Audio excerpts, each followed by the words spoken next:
Soya noodles. Soybean దేనికి ఫేమస్సో మీ అందరికీ తెలుసు. నేను చెప్పగా వీడియోల్లో బాగా వినుంటారు కదా! హై ప్రోటీన్ అందించే నంబర్ 1 ఆహారం సోయాబీన్సే. సోయా నూడిల్స్‌లో ఒక ప్రత్యేకత ఉంది. బయట మార్కెట్‌లో ఎక్కువ దొరకవు. కానీ ది గుడ్ హెల్త్ బ్రాండ్ మీద ఏ టు జెడ్ న్యాచురోపతి వారు మీకు అందిస్తున్న స్పెషాలిటీ ఏంటో తెలుసండి?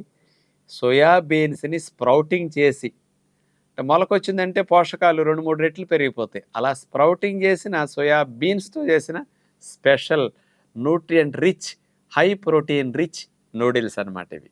100 గ్రాముల సోయా బీన్స్‌లో 43 గ్రాములు ప్రోటీన్ ఉంటుందన్నమాట. పెద్దలకి 20 ఏళ్ళు పైబడిన పెద్దలకి 1 కేజీ బరువుకి 1 గ్రామ్ ప్రోటీన్ సరిపోతుందండి. మరి ఎదుగుదల వయసులో 20 ఏళ్ల లోపున్న పిల్లలకి 1 కేజీ బరువుకి 2 గ్రాముల ప్రోటీన్ కావాలి. భారతదేశంలో 90% మంది పైగా పిల్లలు, పెద్దలు అందరూ ప్రోటీన్ డెఫిషియన్సీతో బాధపడుతున్నారు. అటు గుడ్లు, ఇటు మాంసాలు అన్నీ తింటున్నప్పటికీ 90% మంది పైగా ప్రోటీన్ డెఫిషియన్సీ అంటే ఊహించుకోండి. ప్రోటీన్ లోపంతో పిల్లలకి మరి ఎదుగుదల, ఖండపుష్టి అన్నీ ఎఫెక్ట్ అవుతాయి. కొత్త కణ నిర్మాణం కావాలంటే భవన నిర్మాణానికి ఇటుకల వలె ప్రోటీన్ మన శరీర నిర్మాణానికి ఇటుకలు లాంటివి. అలాంటి ప్రోటీన్ రిచ్గా ఉండే విధంగా సోయాబీన్స్ ఉన్నాయి.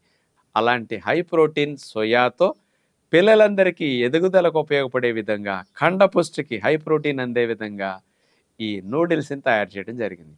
పిల్లలందరికీ నూడిల్స్ని రోజు పెట్టినా తినేస్తారు. రోజు పళ్ళు పెడితే అందరూ కక్కుతారు, కానీ రోజు నూడిల్స్ పెడితే గంతేస్తారు. మనం అనుకునేటట్టు ఏబిసిడి పౌడర్ ఇట్లాంటివి కనుక నూడిల్స్తో పాటు మీరు వేసేసి, మీరు పిల్లలకి బఠానీలు, క్యాప్సికమ్ ముక్కలు ఇట్లాంటివి వేసి నూడిల్స్ చేయండి. 60% వెజిటబుల్స్, 50% వెజిటబుల్స్ ఉండాలి, 50% నూడిల్స్ ఉండాలి. ఇలా చేస్తే హెల్దీ కాంబినేషన్ అనమాట. పిల్లలు కొంచెం బాగుండాలంటే ఆ నీళ్లు పోసి మరిగిస్తారు కదా, ఆ నీళ్ళల్లో కొబ్బరి పాలు 1 గ్లాస్ పోయండి. మంచి టేస్ట్, మంచి కొవ్వుతో పాటు మెమరీ బూస్టింగ్ కూడా కొబ్బరి పాలతో నూడిల్స్ చేస్తే చాలా టేస్టీగా ఉంటాయి అనమాట. సాటర్డే, సండే పిల్లలు ఎంజాయ్ చేయడానికి, ఇట్లా హెల్దీ ఫుడ్ని ఎంజాయ్ చేయడానికి వాడుకుంటే పిల్లలకి భవిష్యత్తులో చిన్న ఏజ్లో వస్తున్న సమస్యలు రాకుండా ముసలితనం వరకు పిల్లలు హెల్దీగా ఉండేటట్టు healthy products, the good health products మీరు ఉపయోగించుకుంటే బాగుంటుంది.